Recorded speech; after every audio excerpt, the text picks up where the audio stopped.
Get a long, thin knife like you would use to cut a cake into rounds and, on your knees, slowly insert the knife into the ground.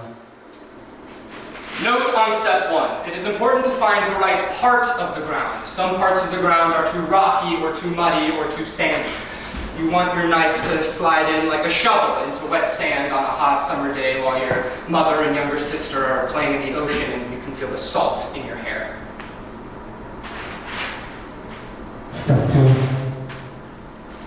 Using a reciprocating motion like a jigsaw, slowly root the knife through the ground around 1.5 inches in diameter. Note on step 2. If the blade doesn't come out clean, you may need to start over. While the knife will likely get dirty eventually, the flow shouldn't start until you remove the plug. Step 3. Quickly and carefully remove the plug and then immediately step out of the way of the hole. There might be blockage near the blood that you don't want to ingest accidentally. Note on step 3, if the plug doesn't come out all the way the first time you're trying to remove it, do not attempt to take the rest of it out. Just move on to a different part of the earth and start over. Now this might be hard.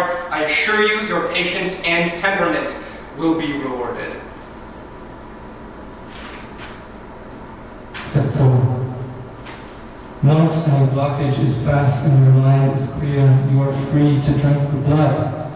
Genuflect in the smell of the metallic and vegetal earth as your lips move in the grass like you are making love to the world. Let your tongue slip into the warm and pungent cavity you have created. Drink, drink, drink. Note on step 4. The blood may cling to the sides of your throat in a manner that may be shocking if this is your first time. Do not worry. The breath in your nose and lungs will remain saturated for hours. Do not attempt to wash it out. Live and love your blood of the earth. Step 5. Build a city. 10 of hearts, I live in the perfect design. Great fight. What's going on? Thank you. So I'm gonna grab my gunners. Paper to back. It's spots. I know that now.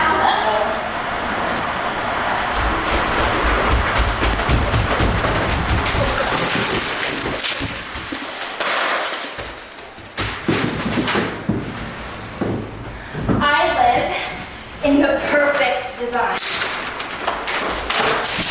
You start out in a monumental brick plaza that can always hold more people, like a parking lot. You walk through these gates with people who check your bags. Then you step out in front of a turn-of-the-century railroad station with a beautiful topiary. Once you pass the train, you step out onto the main square. City Hall, civil services, the trolley tracks, the parade. Woo! As you walk down the street, passing quaint shops, 2 ice cream in the middle, you can buy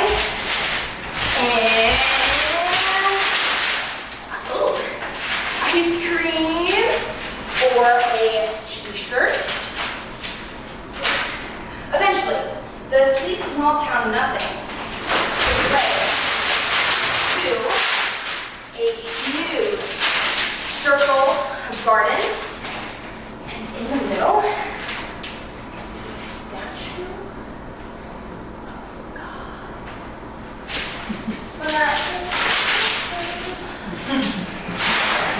From here, you can go to any number of different worlds. There's a river, there's a boat, there's a secret island, there's a haunted house. There's no bugs. I would be honored to die here, but it's against the rules. 7 of hearts, Vancouverism.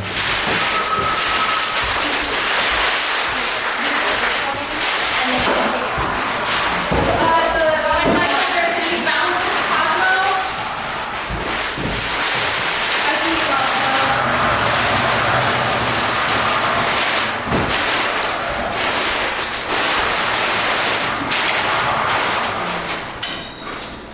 I wish so badly I was occupied by yearning. I have everything. I love all the things in my life. I hold it all close to my chest, and I smile, and I know it brings me joy. I've accepted all the terrible things I cannot change. I've changed all the terrible things I could. I'm done. I'm so young. I was given these things because I am loved. And I was given them by people who love people. My apartment building is tall and set back from the street. Every day I feel like I'm walking through 19th century Paris. Everything is beautiful and accessible, and the streets are made of cobblestones. Within a 5-minute walking radius of my apartment, there are schools, hospitals, smoothie bars, parks, beaches, organic food vendors, fully sustainable gastropubs, carbon negative office buildings, shopping malls. And everyone here is white. And nobody owns the buildings, they just appear here. I put my check in a box at the foot of my bed each month. And when I wake up, it's gone. I sometimes collect my blood when they ask for it. But I love it here. It's really nice. I can go on walks at midnight and see children playing in the street. I wish so badly I was occupied by yearning. I think. 2 of hearts, the joy of giving up. This is right, right? Yeah.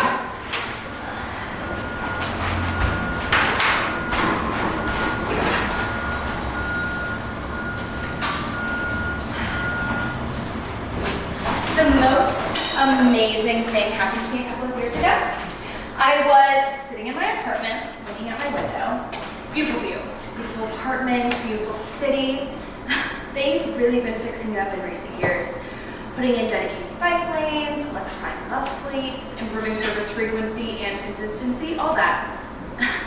And outside my apartment, there was this cute little bagel place, and a cute little piano bar, and a cute little park, and a cute little library, and really anything you could have wanted. They've been trying really hard to undo the mistakes we made after the war. But anyway, as I was sitting there looking out onto the road in front of my building, it all suddenly clicked. All at once, I saw how far from really good we were. I saw how much work still needed to be done. And I know how unfair it all is. I know that I am part of a select class able to make this choice. I know that not fighting for a better world is despicable. I know that in withholding my voice from this conversation, I am actively hurting other people. But you know, fuck it. So I left. I moved to the other side of the world, and it is beautiful here. It's cleaner, safer, better, freer, easier. I am going to live longer now. Statistically proven. And sometimes I'll hear on the radio of some horrible new thing that's happening back home where all my friends and family still live. A sallow, wilted anger speaks gravely of all the new horrors, all the death, all the suffering. And I will switch it off. And I will go outside, take a deep, clean breath. And I will buy a coffee for $1. 3 of hearts, the seizing mass of spasmodic anger. Going guard. Thank you.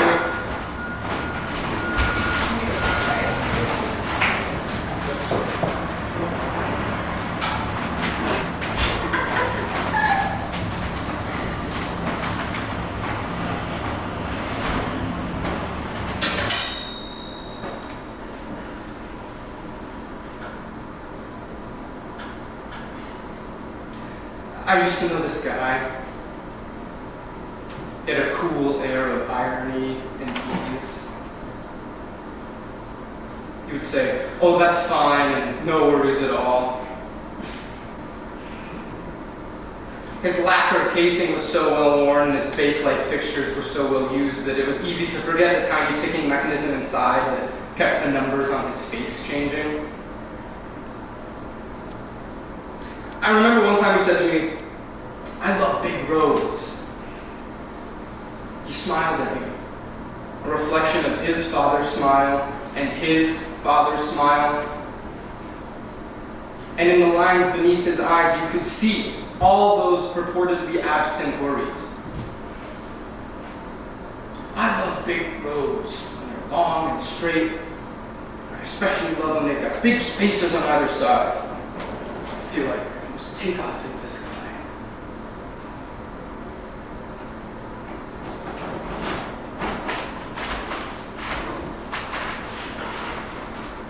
His shell only fractured during the most pathetic moments of personal duress, and his eyes would light up with the awe and fear of someone finding a wild animal in their kitchen. During these bouts of disassembly, he became a seething mass of spasmodic anger, the sum of all his parts. I imagined him in some 20th century concrete thing like you see in movies, screaming to his crowd of screeching, steaming automobiles, "Everything is fine!" and striking his skull repeatedly with his fist. Everything is fine.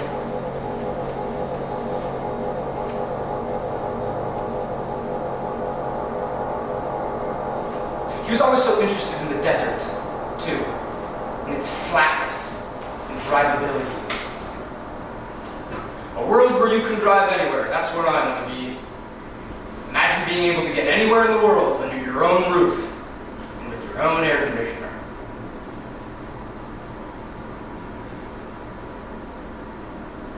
He laughed. He used to laugh. 6 of hearts, people miss.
Sometimes I'll put in headphones and look out the window, but I don't actually listen to anything.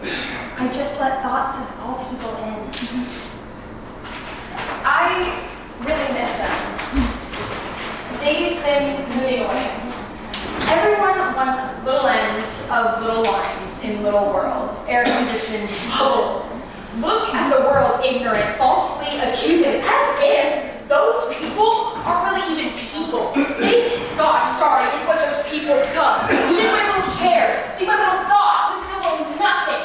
Hate those little people. Hate them. Hate. Thus, love and support and give and give and give, all equal here on bus. And evil old man said, no more people bus, only stupid computer bus of automation and gimmicks. Stupid man. Stupid man. Stupid man. Beauty of bus is not utility, but peopleness. 9 of hearts, call and response. Can I get the overhead, please? Yes. And can someone start outlining? Really bored.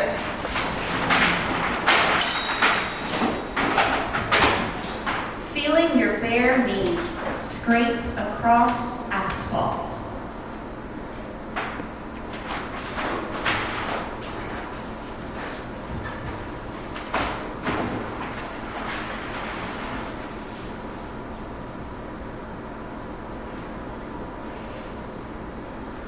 Sounds pretty painful.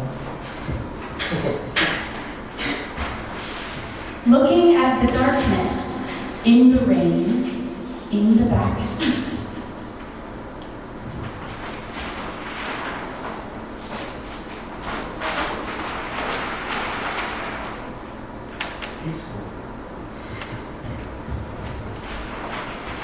A shock of panic as the elevator door closes.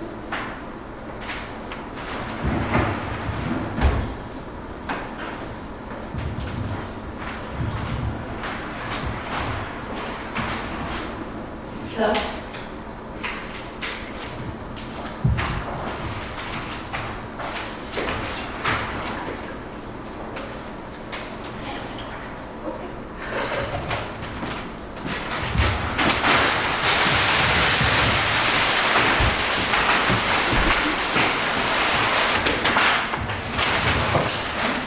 Someone is in here. Hi. Four of Hearts, this thing. Wait till audience is back. Down for like. Oh, audience is back. Thank you. Thank you.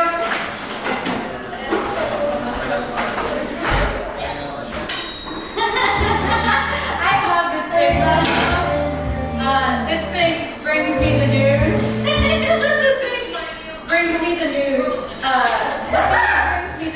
It brings me the news, and it brings me all the things that I love and all the things that I hate, especially. It brings me my friends, it brings me my mom, it brings me my opinions, my personality, my games, my weird porn, my normal porn, my whole world is brought to me by this thing that I love, and it teaches me things too. It teaches me how important the thing is. For example, it teaches me about how I am ugly. It teaches me about how I'm sexy and awesome. It teaches me about how I benefit from unequal power structures or something.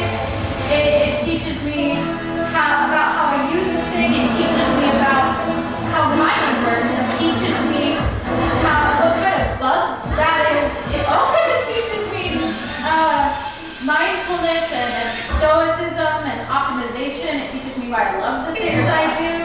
And the thing, it teaches me a lot. The thing feeds me. The thing comforts me. And it gives and gives and gives and gives and gives. And I take and take and take and take. I love the thing. I love the thing so much. I love the thing. I love the thing. I love the thing. You love the thing. I love the thing.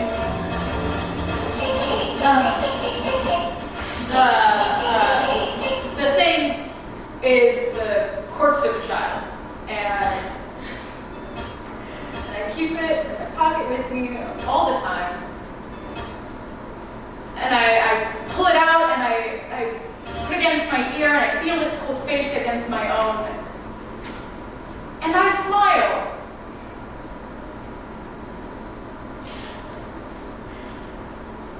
I love the thing. I love the thing. I love the thing. I love the thing. I love the thing.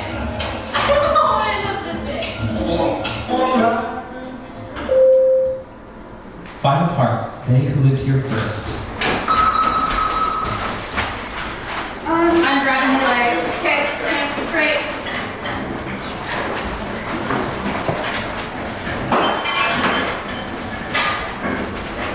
Call it when you're ready. I'm good. Will do.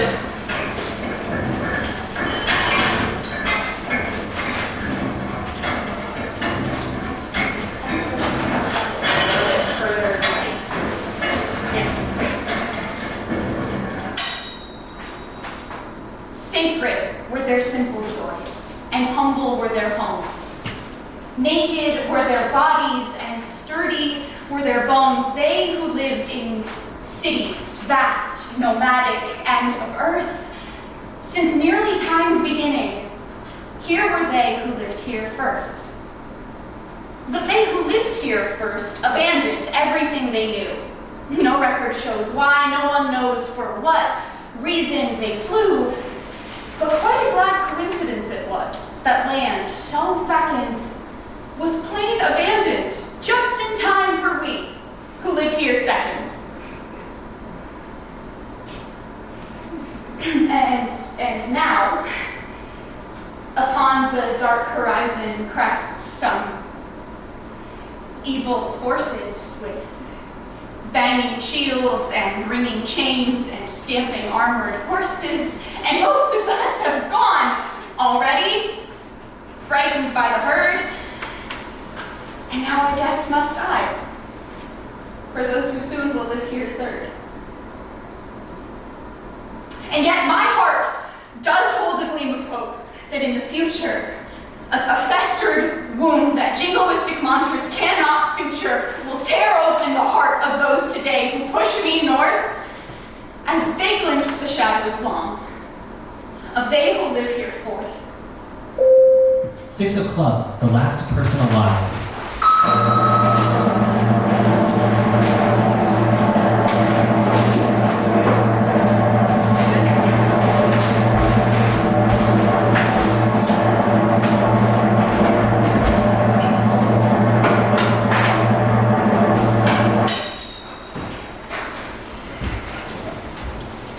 Believe it or not, I am the last person alive.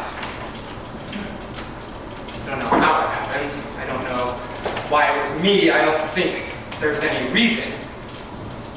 I just stayed out of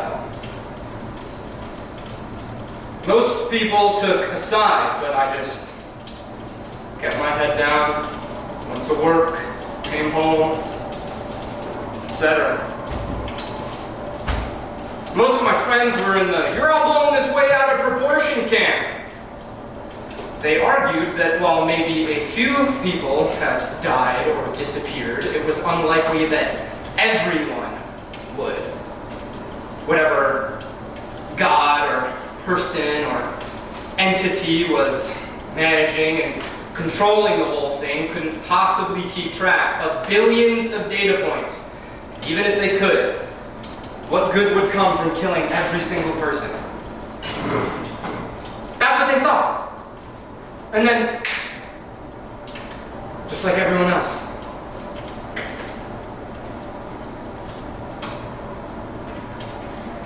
got all my cans of soup and beans here. Kinda sucks eating the same thing over and over, but I guess I control what I can.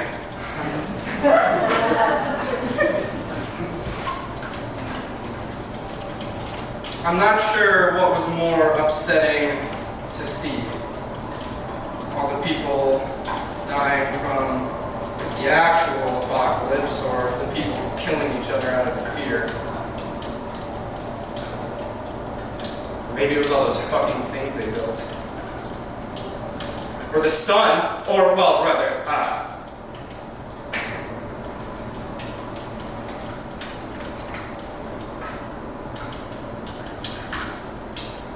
the mistake my friends made was assuming there was any sort of reason to any of this. They failed in their inability to comprehend the very real possibility that this is just happening. We're all so concerned with truth, control, direction. I mean, it's just sickening. Why is it always truth, profit, control, the new thing, the best thing, the objectively best thing? Why can't it just be love, care, compassion, joy, etc.?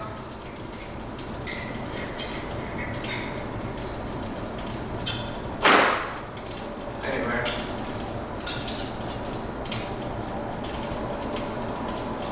I don't want to proselytize. 9 of clubs, peace talk. Can I get one of the stage left? Yes. I'm doing the leg right now. Thank you. Are we singing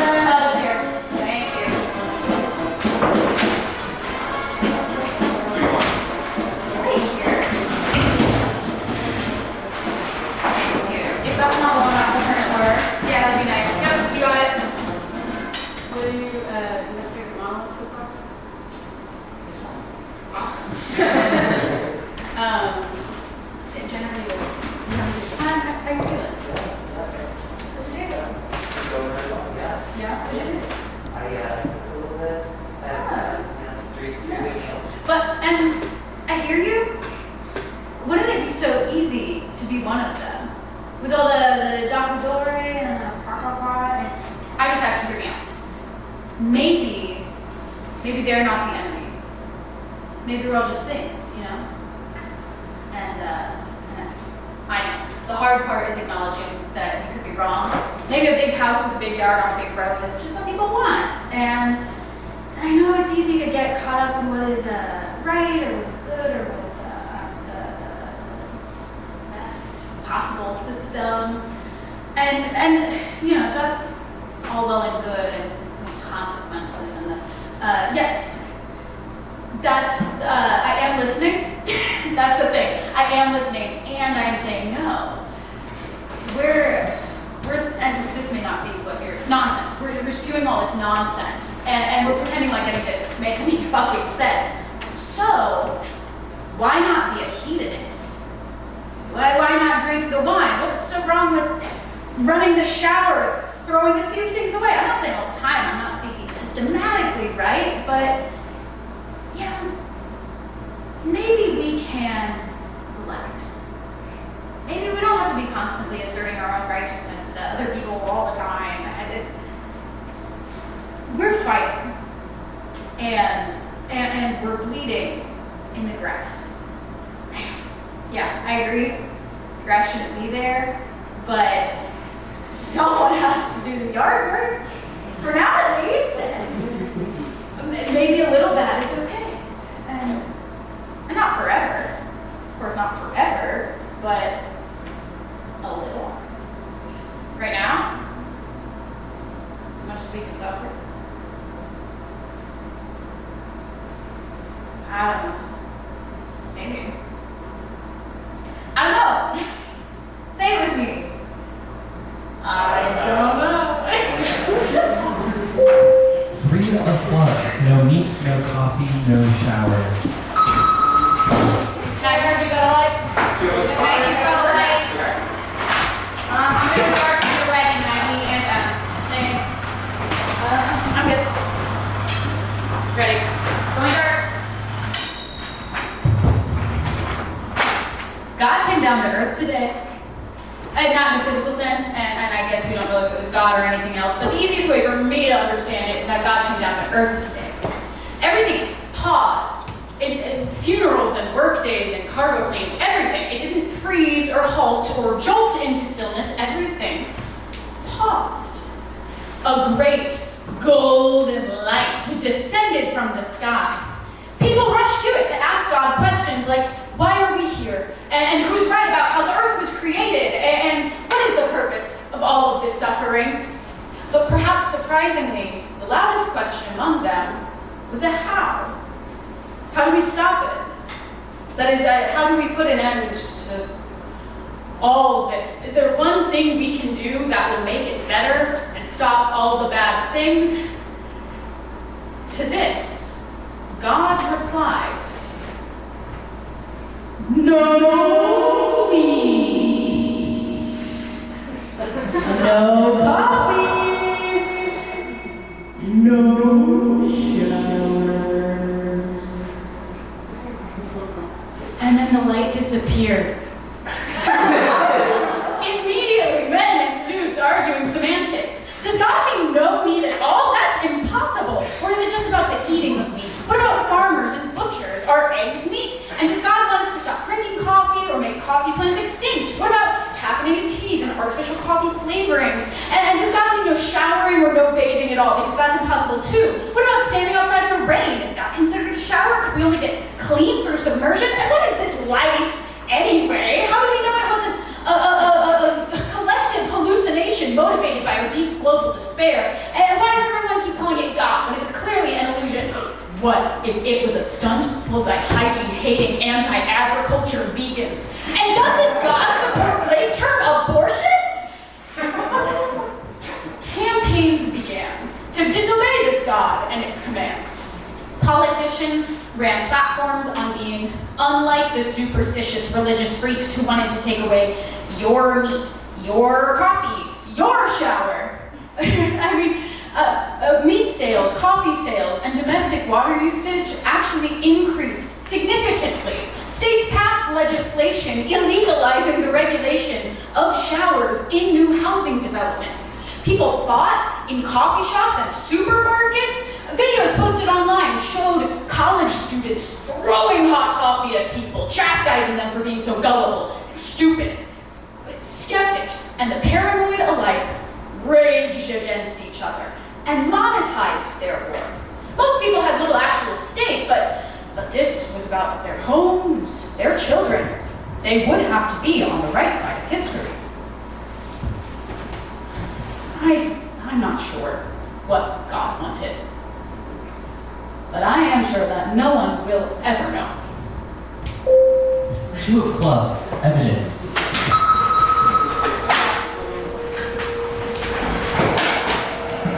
got it. Oh, you have it?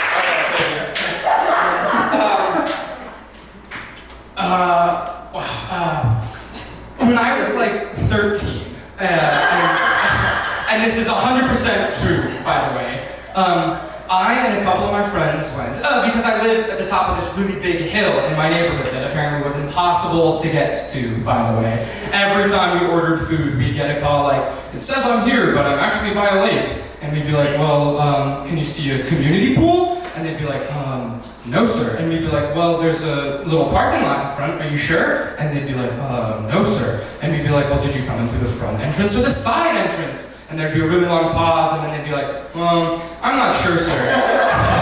and this would go on for another 20 minutes, and eventually we'd just go walk and find them and, go all the way home with, cold burritos. Anyway, at the bottom of the hill, past the cul-de-sac, there was this really big fucking hole that apparently some kid fell in and died when I was a baby, which honestly is not funny at all. But so it was this whole thing of don't go into the big fucking hole because you would die. And so of course I went into the big fucking hole.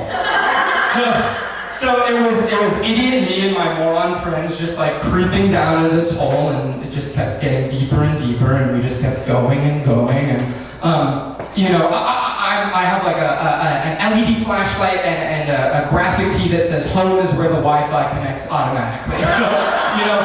Could not be less prepared. I'm in sandals, So by the time we've been going down to this hole for 45 minutes, cannot see the sun. One of my friends is like, it's getting kind of cold in here. Another one is like, it's getting kind of hot in here. I'm about to piss myself. We're all freaked the fuck out.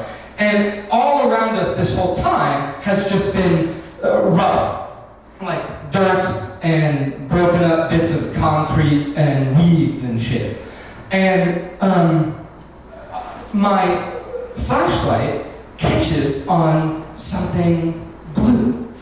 And I make the sound of you ever step on your dog's tail? And so I'm creeping up to this thing it's gonna jump at me, And it is exactly what I think it is. We're probably, 500 feet underground. And there, in front of me, bolted into the fucking rock, is a stock standard mail collection box. Final clubs, chant. Alright, can someone take overhead? I'll get the... Somebody get a person? Yes, please get a person. Hey, what's your person? Do you want to be a person? Yeah, come on up. Woo!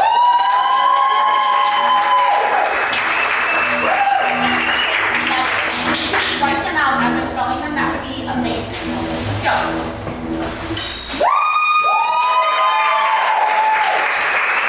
Give me an A! A! Give me an L! L! Give me an L! L! Give me a W! W! Give me an E! E! Give me a D! D! Give me an O! O! Give me an I! I! Give me an S! S! Give me an E! E! Give me a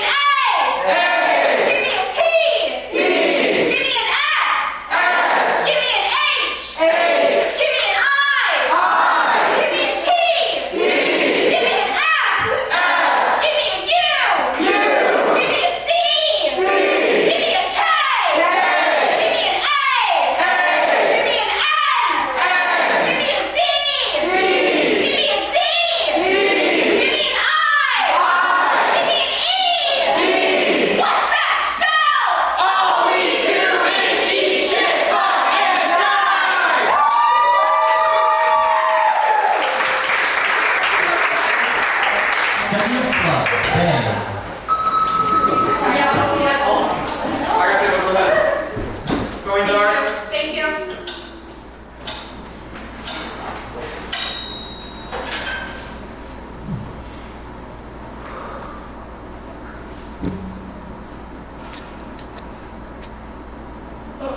Okay.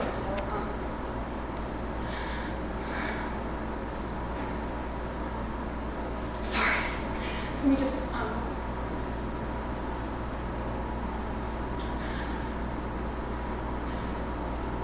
I am currently sitting in a mall bathroom.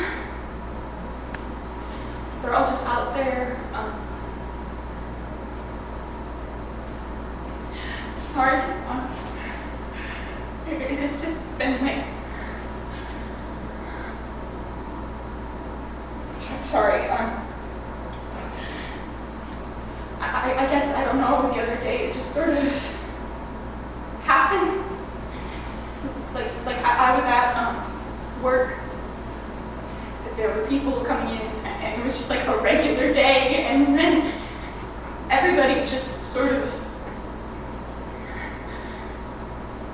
turned, or I don't know. It was just like they were these other things. Like there were people, and then there were like these like dark and charred, like twisted and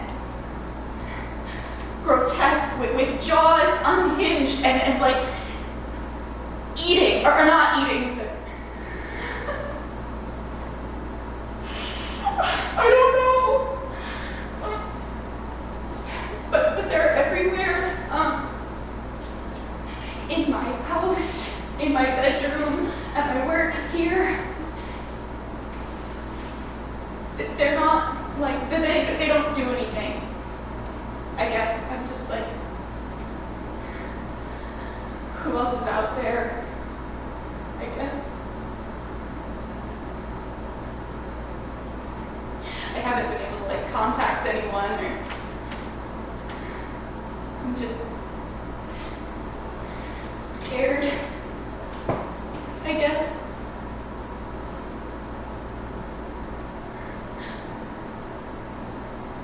They literally just stand there looking at things. They literally just stand there. Eight of clubs. He has to look at someone and realize what death is. This is one red, correct?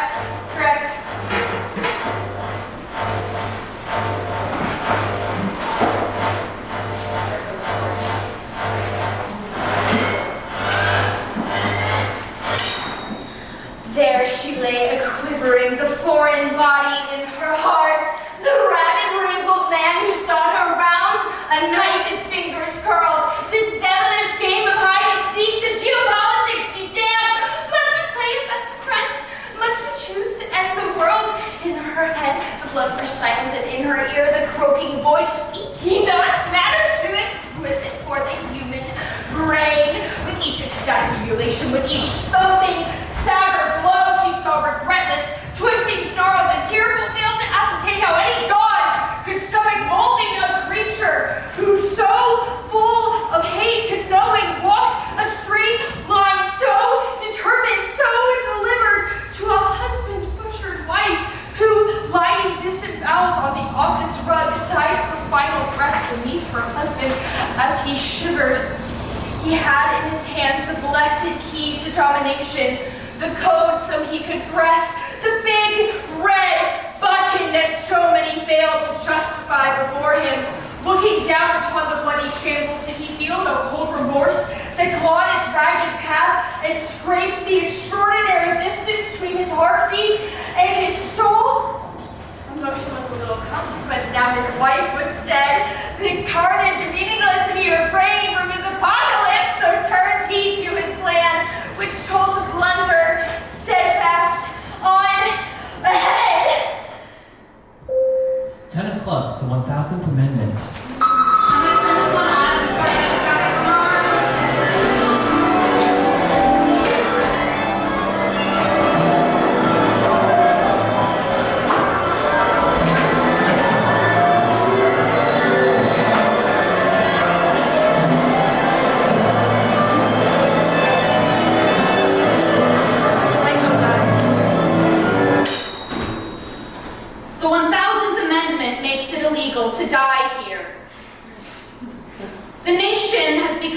facsimile. The airport expands and removes the cemetery. The government exists only in the minds of its people. The new fake money is newer. The new old president is the same. The 1000th Amendment makes it illegal to die here. 4 of clubs, interview with the audience. Exactly. Right here.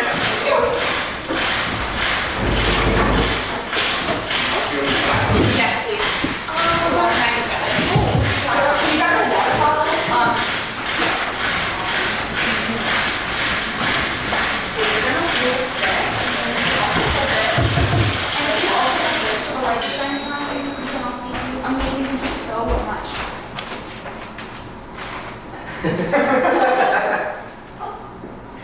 What city did you grow up in?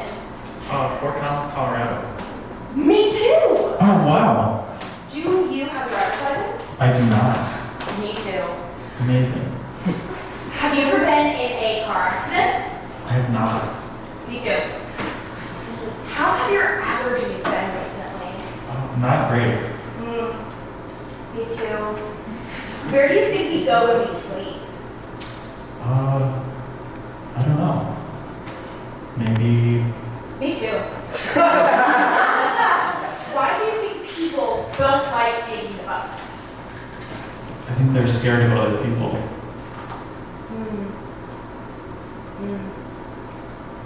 Me too. Why do you feel like an animal just pretending to have a brain?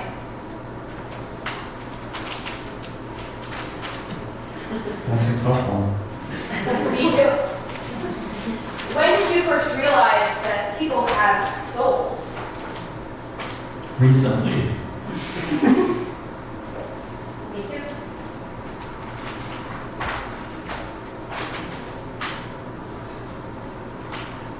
Where is the building you think you'll die in? In the city. Me too.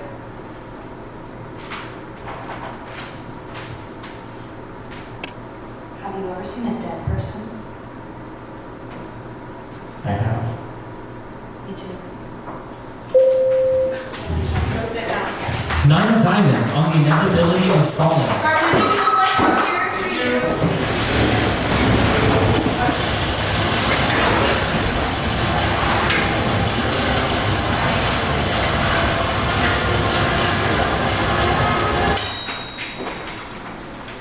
On the first day, people started falling from the sky. At first, there were suspicions of serial killers or international conspiracies. American businesswomen half buried by force of impact in the middle of the Sahara. An Indian politician washing up on shore of Tasmania with ruptured intestines. Old women slamming into the middle of intersections, splattering windshields in 4 directions.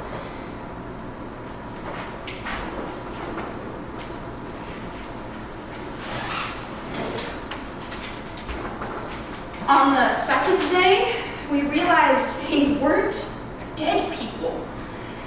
Each of the bodies that fell matched perfectly to one living person. Speculations of midnight kidnappings, Illuminati cloning experiments, stem cells. No one had a reasonable hypothesis.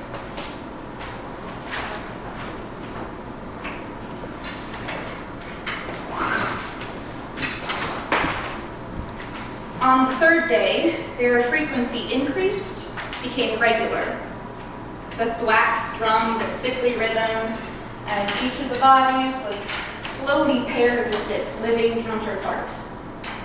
Communities formed to discuss what the order could mean. People triangulated relationships between discovery site, birthplace, star sign to no avail. It was all seemingly random. The phenomenon continued. Life continued. People got takeout. People worked. Passively in crisis.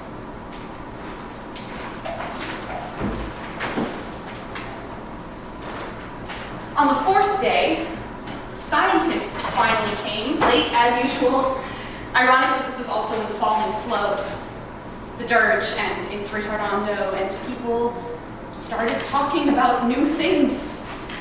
It had only been a couple of months, and no one had really died anyway. The government offered a significant amount of money to any company that could provide a satisfying explanation. Superstructures ascended to catch the bodies at whatever source, trying to discover if they were dying on impact or from something beforehand. We never found out.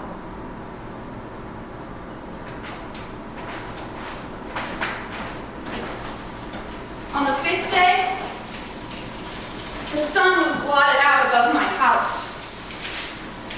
Like a highway, that concrete thing swelled malignant from the great green earth. Men in suits and hard hats stood around waiting for the corpse of a stranger to shower them in abject cash. The structures spiraled upward, and we watched from below in darkness. And on the 6th day, people started going missing. We ignored it for a while. No one wanted to admit that we had failed, not only to stop the catastrophe, but also to even begin to understand. Society, like everyone, disappeared like that. On the 7th day, I stared up at that mockery of 20th century hubris that had cast me into night. And I wondered where they were going. 4 diamonds. Best, objectively best. You guys get that? Are you good? Okay. What lights are these? It's corporate. It's number 1. Can you get the clothes? And I'll get the...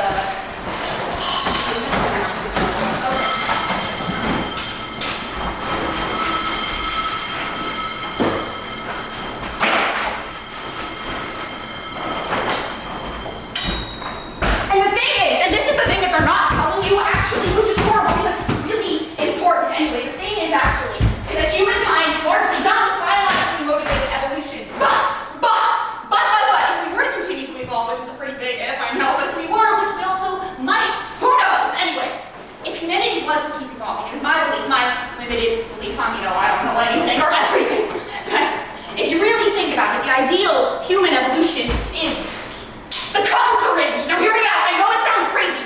What is the point of a human person? It's to procreate, reproduce, so have sex if you want. So the ultimate goal is to inseminate. That means the best, objectively best human form is the one that can most efficiently, meaning quickly and with the least energy, inject as many sperm as possible into an egg. What is the best at that job? Cum syringe. So we've built a huge, beautiful property out in Central California. Don't tell your moms about this, all right, boys? Right off highway, I don't remember which, some big road right on the coast. We're gonna take off. I mean, that's the thing, Nobody else is looking into this, right? Nobody else is looking into these questions because we're so limited by our antiquated fucking 18th, 19th century Victorian sensibilities of propriety that we'll never move past if we don't let go and try into the fucking future.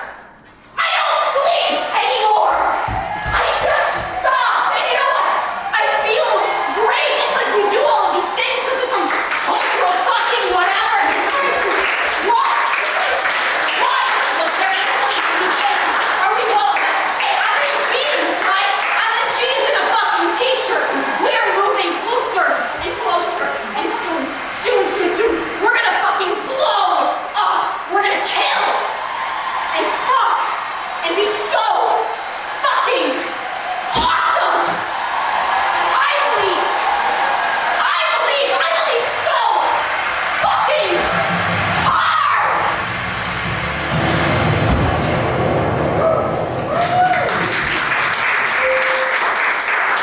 Diamonds, things I am. I got you.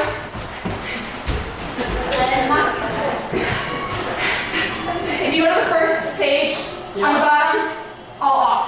Yep.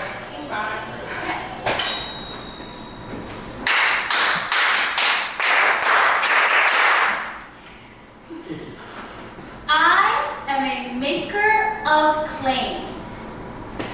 I am a maker of claims.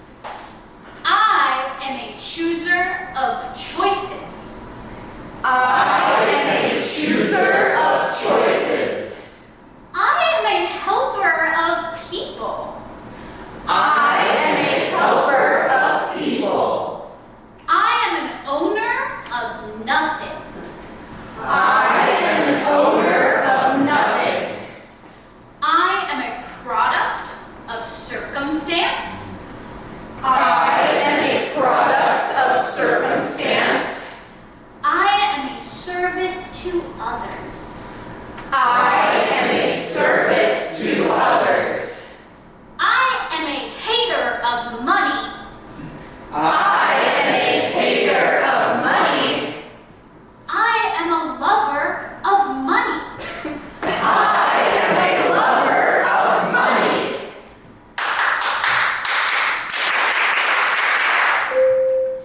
Good heavens, talking about it at last.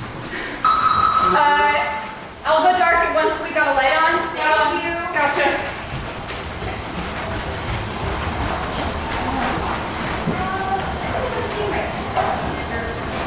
It's behind the curtain. Pay no attention. The bag behind the curtain.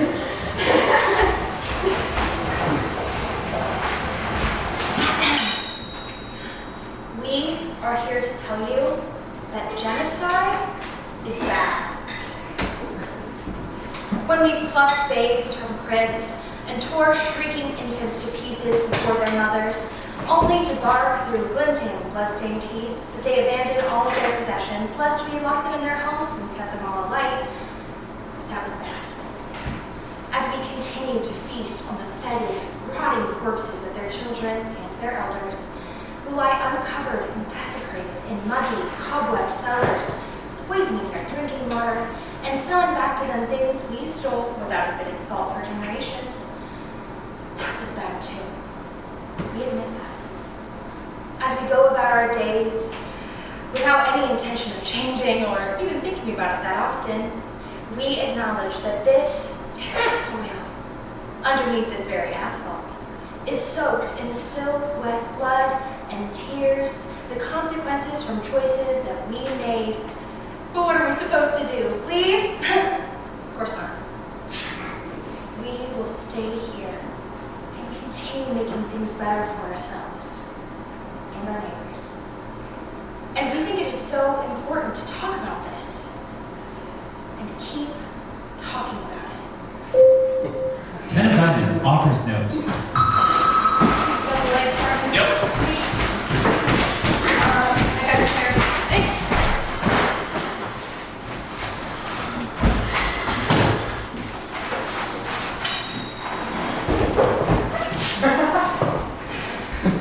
Unlike most of the other shit that's been happening up here, this is true.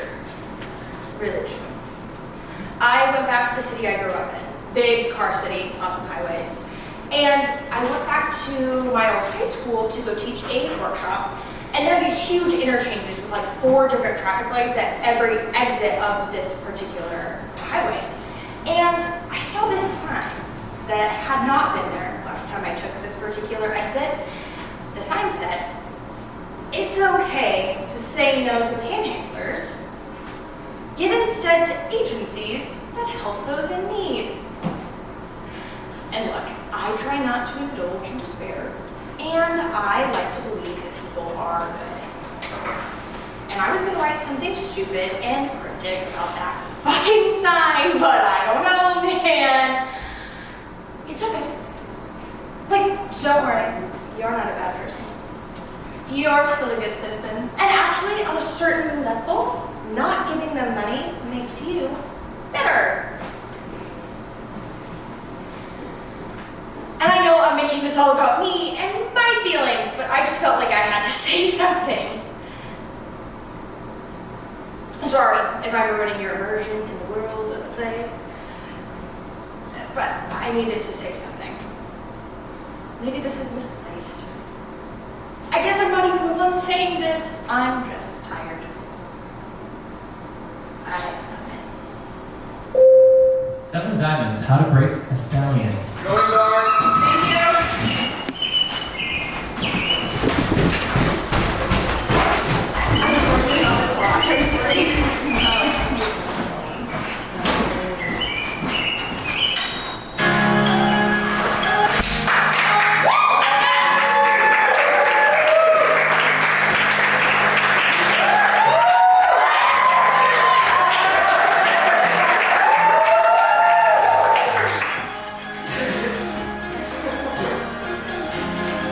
First off, you have to make sure that you have the right horse.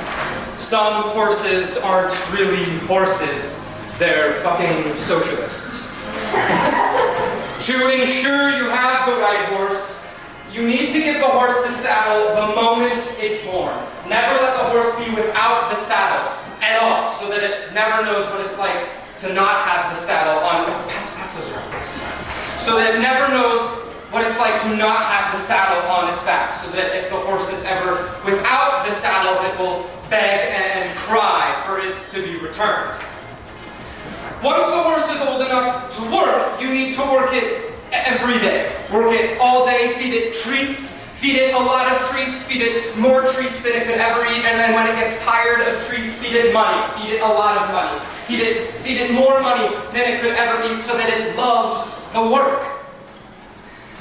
If you do these things correctly, when the horse inevitably runs into the ground, it will be seen as a kind of reward. The horse lies in a broken pile and screams to no one, "Fuck yes! I love the ground!" You are a system, by the way. You are a system. It is very important that you are a system of machines that make the brain in the horse very important. Very important to believe. It is at this point, after the horse has reaped its reward of being reduced to an unrecognizable shambles, that you can shoot the horse.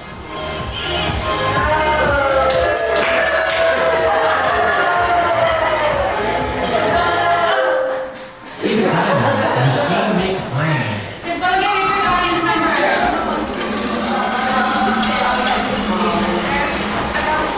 You're the right. Well, and someone else also get lights. Could you sit in this in line? When I point to you, don't post the noise out. Yeah. Thanks. When I point to you, you must think this. Where's your phone? My phone's over here. Stage lens is okay. Sweet. I'll take care of that later. This is my personal phone. You take care of it. Also, when I point to either you or like the object you're holding, you could just like pull it out real proud. Stage lights. The one with the slider, Maggie. The orange light. The blue one. Yeah. Woo! Alright, practice. Yeah, beautiful, you're killing it. Machine, make, brain.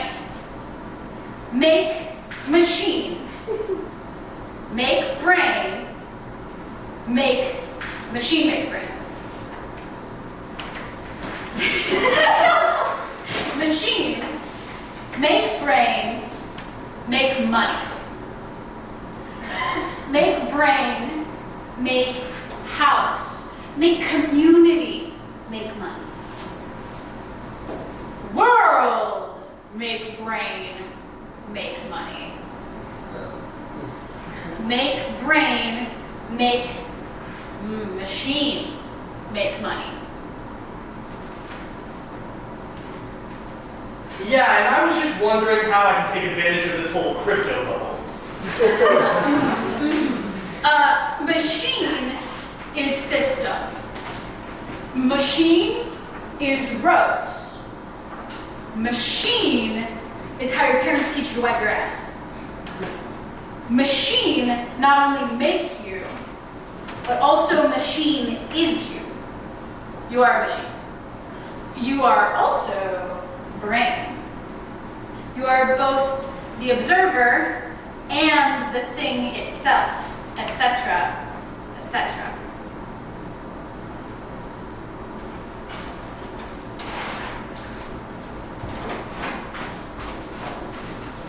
Algorithm. Algorithm? You'll say it. Say it with me. Algorithm. Doesn't feel good. Again! Algorithm! And I've been getting into Buddhism recently, which I know is cliche. 3 of diamonds when God reached down to Jeff.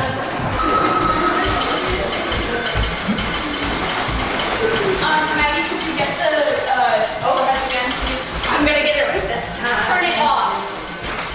Go dark.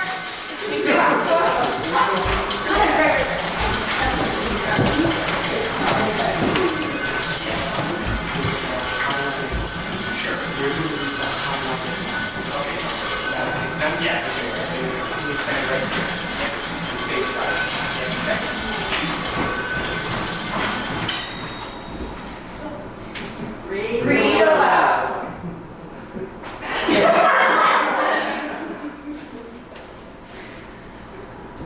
There is Jeff. A hand descended from heaven.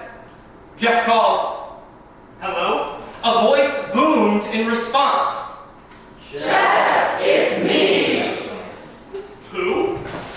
Jeff called.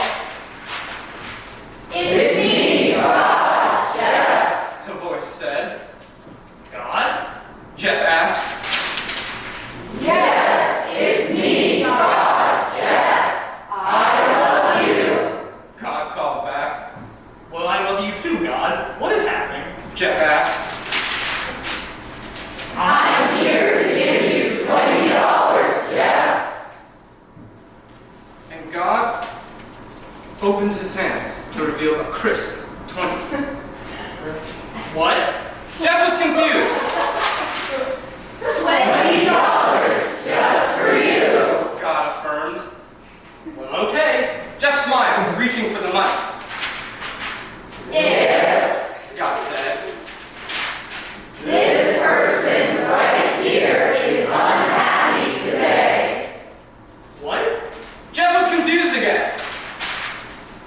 if you allow this person to be unhappy today, I will give you these $20. God waved the bill in the air.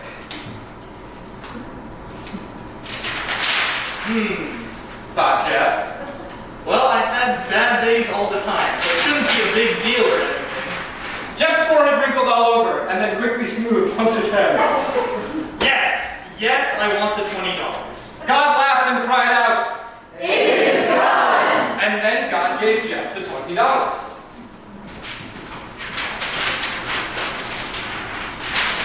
What will you do with the $20, Jeff? God asked, I will build a city.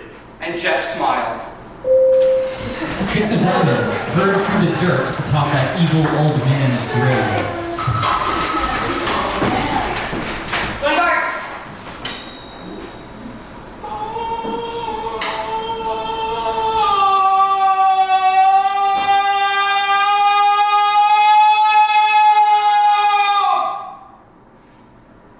Forgive me, Lord, for all the things I've done. The Lord said, cast aside your coffers. Now the needle's eye is choking, flames that lick my toes, and chalkboard nails upon the hands of whom the workers I allowed to die. The Lord said, cast aside your gold and feed the sick and hungry selves that beg on sidewalks, fumigated by the very things allowing me to pass them by, and turn my ugly face to more expensive things. And I should not have turned my face from those who spat me hatred and disgust. And Lord, I see the light. I see the way. I see the truth of human oneness. Too, I see the hell in which deserved I shall rot. And I'm afraid, for like a highway out it stretches, hot and barren as a desert, seen before in visions long ago of war and bloodshed over nothing. And beside self-righteous pedants, each reflecting my own face and spitting garbage out their windows, and I futile scream. Can I have some money? Can I have some food? Can I have some water? Can I have somewhere to live? Please.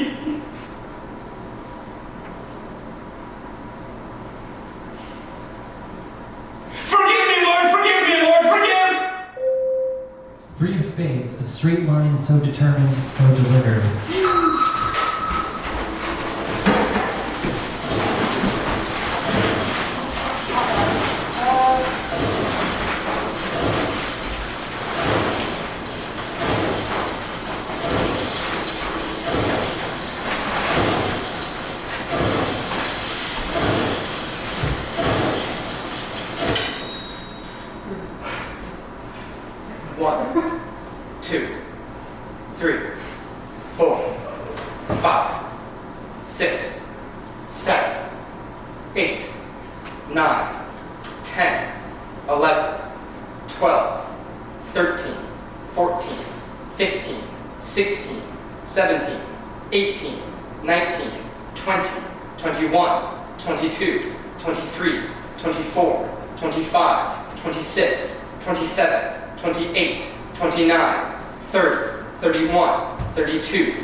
Eight of spades, bitch Sisyphus. Somebody get the lights, please. And then can somebody else grab food? Thank you.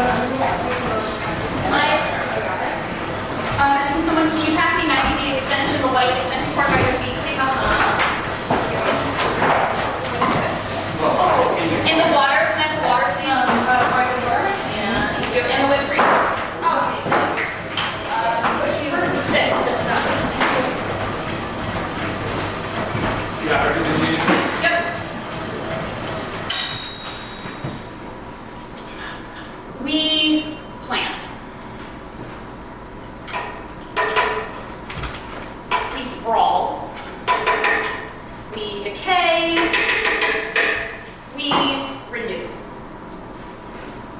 ad infinitum. Bitch Sisyphus slogs up his bitch Sisyphus hill, built on other smaller hills, crushed flat under the weight of all of the things that we built. Cities on cities on cities on cities on cities. In Rome, they can't build a metro line because they keep fucking finding shit.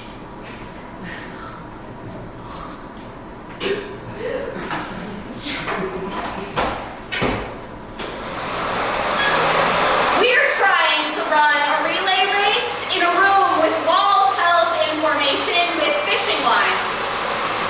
We're holding blueprints as we walk into buildings that we burned down. We're building a city on rotten foundations. We're plastering over death with fake foliage and plastic neon signs. Plan. Sprawl. Decay. Renew. We have no idea what we're doing. We move and assume we're moving forward.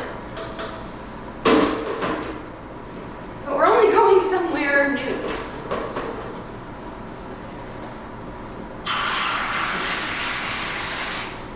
Like a highway, always ahead. Duncan. 10 of spades, more and better both.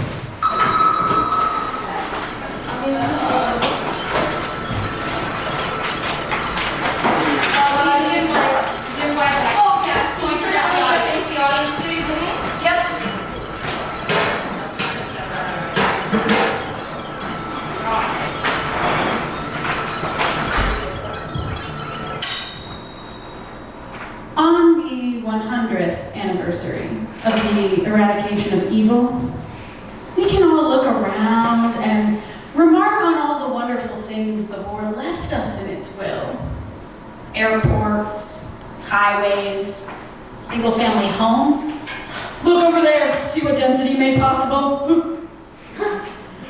So these huge facilities, concrete and ray gun, sprawl and spin webs. But roots buckle roads, and moving walkways shriek. Disguise it with a $1 billion Frank Gehry curl over the ride-share lane, or an ever-expanded node on the ever-growing network of utopian arterials. We can all see it.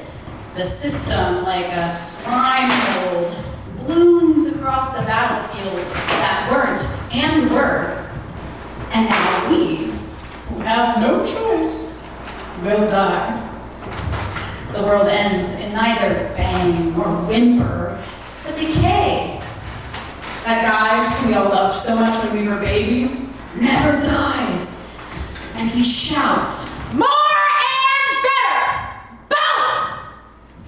into the future, until he is left as alone in a dark corner as an unknowing sacrifice to what we actually need. He sits there for all eternity, watching the sun expand and the trees rot and burn and the McMansions rot away, always staring into the distance, always shouting, "More and better! Both!" 9 of spades, Spaghetti Junction. Is this overhead? Yeah. Got it.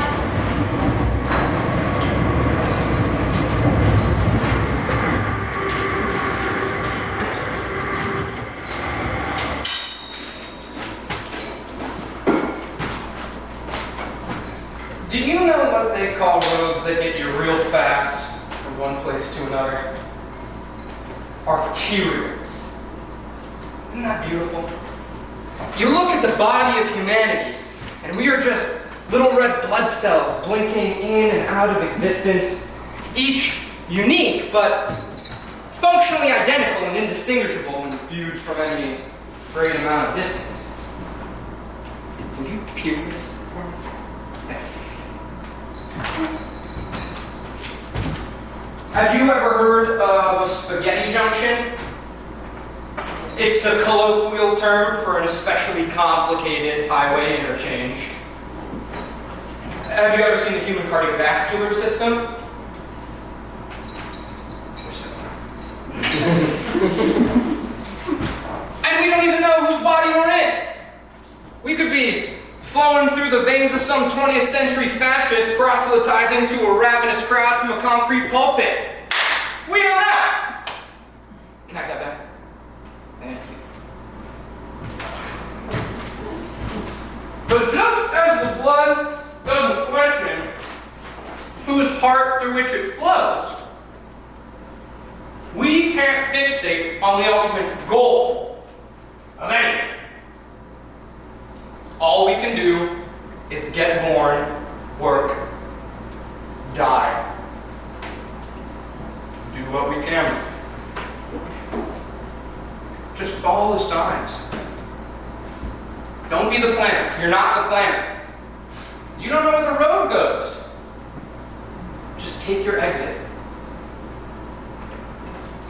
If you focus too much on the purpose for which the road was built, you might just drive right into the side or drive right off the edge. And then what? 5 of spades, get there, itis. Can someone grab a chair for me? Yep. Thank you. Yep, thanks. I'm gonna today.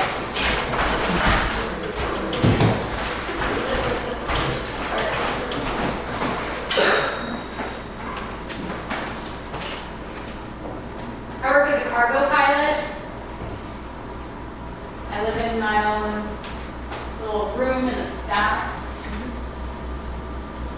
My own fancy chair, my own fancy coffee machine, my own little world.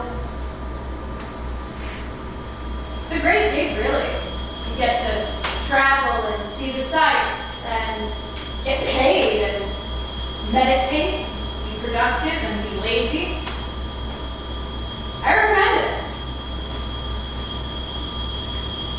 There's a term in flying, get there-itis, also sometimes called a planned continuation bias. Basically, once you've started executing a plan to achieve your goal, it becomes very difficult to recognize that plan's ineffectiveness and change course.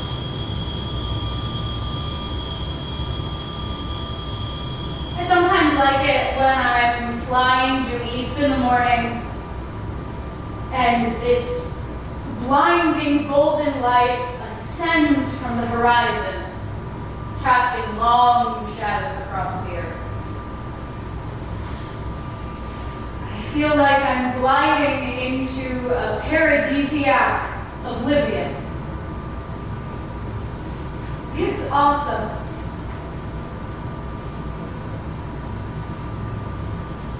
The world is very still from where I sit.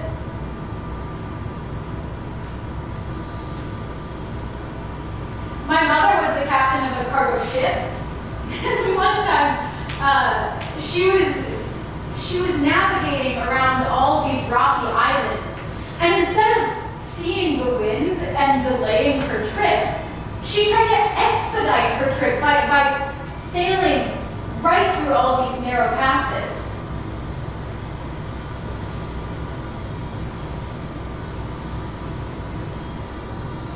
The doors were all tightly sealed as the cabin filled with seawater. The entire crew was in there, pumping water out as it flooded through the gash in the ship. Everyone died.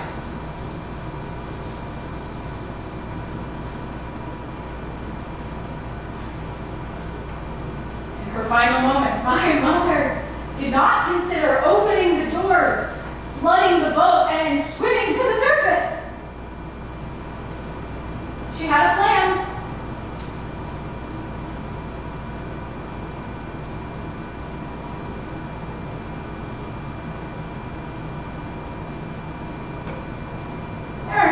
places to get fuel these days.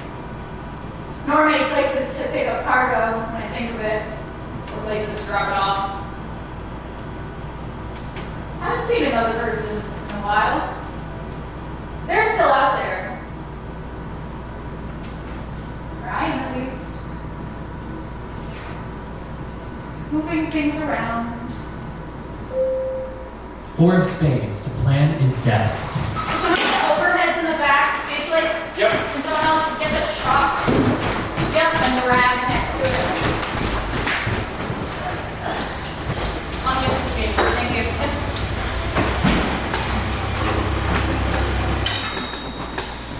The idea you create does not exist. You envision this thing, this idea. And your goal is to achieve the thing. But the thing only exists in your mind. Definitionally, you cannot achieve the thing because the thing does not exist. It is a Platonic ideal.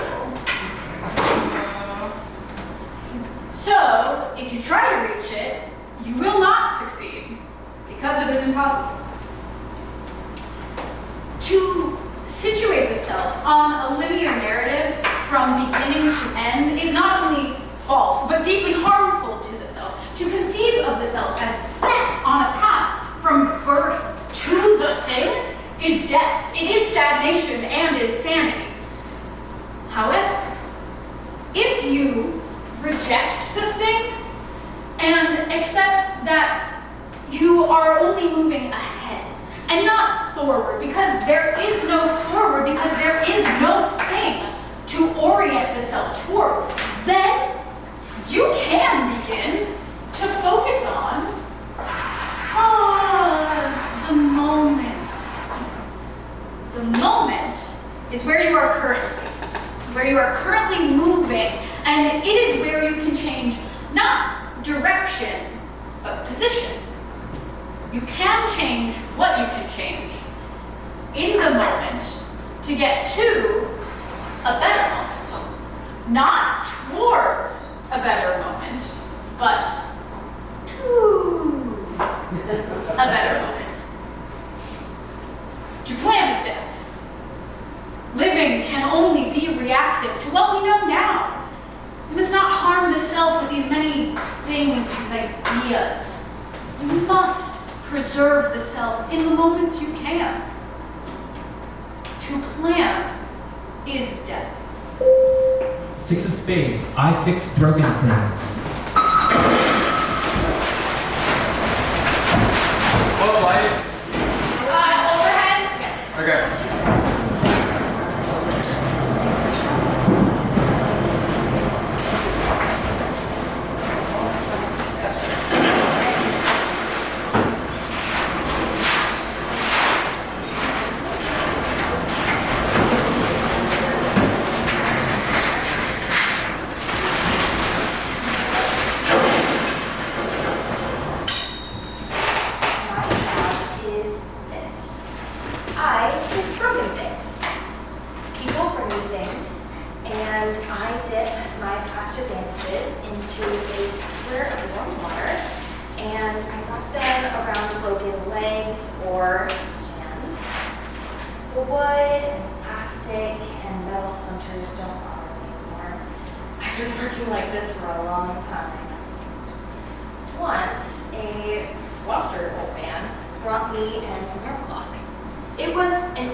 He asked if he could watch me fix it, and I agreed. Don't worry, I consoled him. The bleeding is very normal for these whole things. They've lived a lot of life, so they have a lot to bleed about.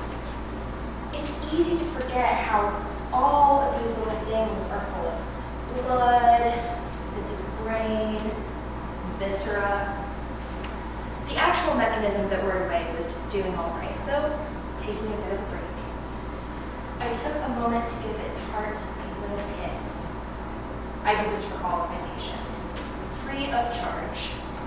It just soothes my superstitions.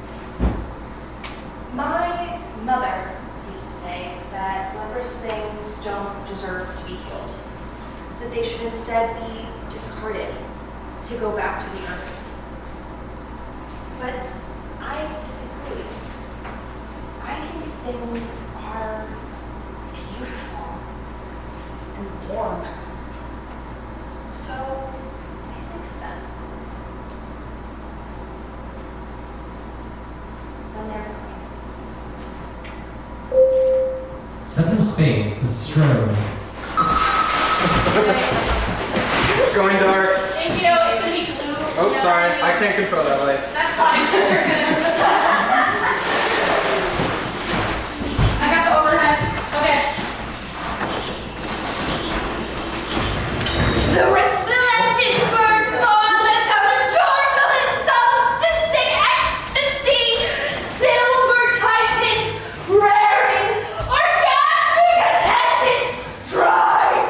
A binary star dance roots and sprawls like mold and transcendental capacity, sometimes reality, orders, events.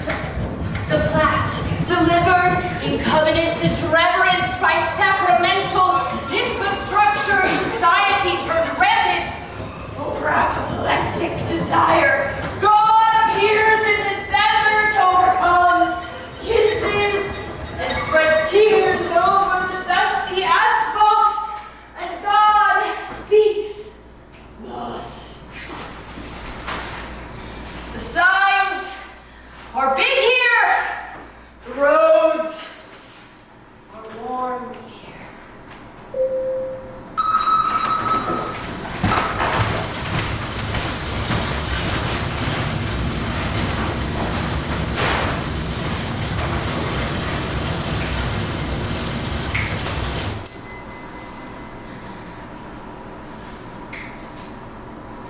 Take a deep breath in.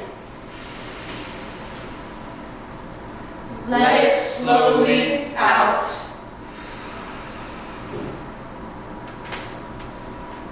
Take a deep breath in. Let it slowly out.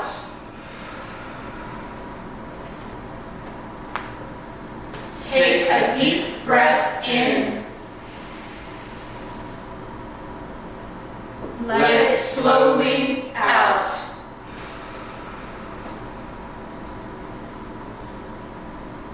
Continue. There is suffering. And there is God. If we believe, nothing will change. Nothing will change.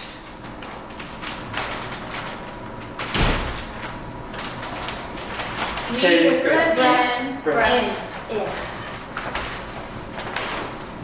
Slowly out.